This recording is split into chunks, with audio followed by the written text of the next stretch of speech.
Sveiki visi, ir atėjo laikas penktajam video vlogui apie paauglystę, apie jos privalumus ir jos neprivalumus, nežinau to žodžio.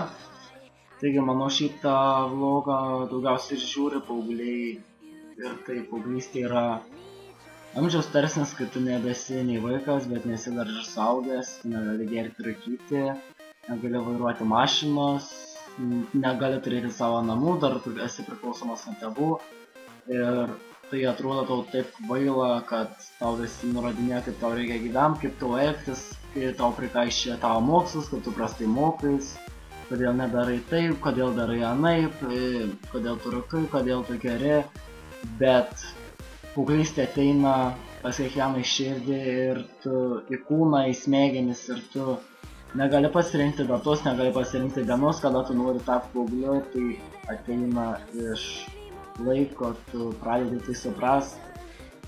Pamatai savo elgesį ir bendravimo pasikeitimus savo mąstysenui, kad tu nebesielgi kaip tas mažas vaikas, kai lakstydavai po kiemą ir tau visiškai nerūpėdavo, kaip tu rengies, tau būdavo paprasčiausiai rūbai būdavo patys geriausi ir buvo nesvarbu, kas ką tada pagalvos, kas apie tave ką pasakys, nedaug nesikeikdavai, nerūkydavai, tave dumindavo visai kiti dalykai. Ir dabar daugelis be galo nori suaugti dėl vieno dalyko, tik dėl to, kad galėtų vairuoti mašiną, kad galėtų atsitraukti nuo tėvų, kad galėtų visiškai laisvai elgtis, būti niekam nepriklausomi. Ir manau, vienintelis dalykas, ką mes turėtumėm suprast būdami paaugliais, kad mes dabar darome savo ateitį, kad kai dabar viskas priklausys nuo mūsų ateitį, kaip mes elgsimės, taip apie mūsų žmonės galvos ateitį, kokie mes buvom paauglystėje, kokie galvos, kad mes esame ir dabar, nes žmonių nuomonė pasakė, kaip žinoma, labai sunku pakeisti.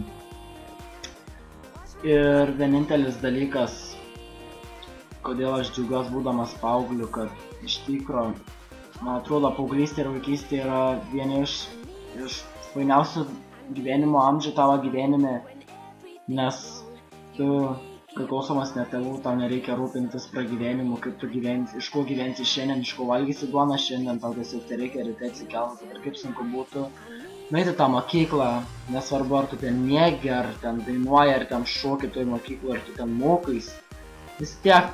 Mano paauglystė yra tikrai geriau negu suaugus, tau reikia dirbti darbą ir tau niekas neatleis tenai, kad tu prastai padarei, blogai padarei, tenai žiūrėsi tavo rezultatą. Mokykloje daugelis viskas praeina pro akis.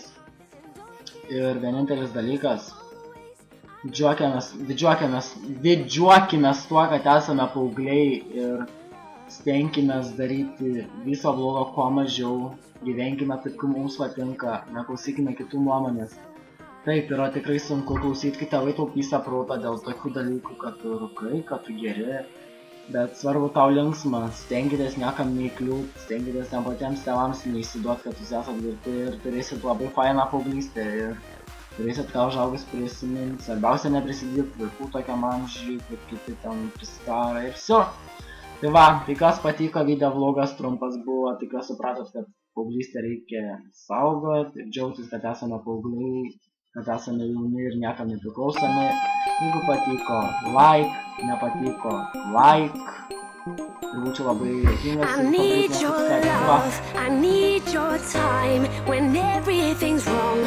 You make it right. I feel so high. I come alive. I need to be free with you tonight.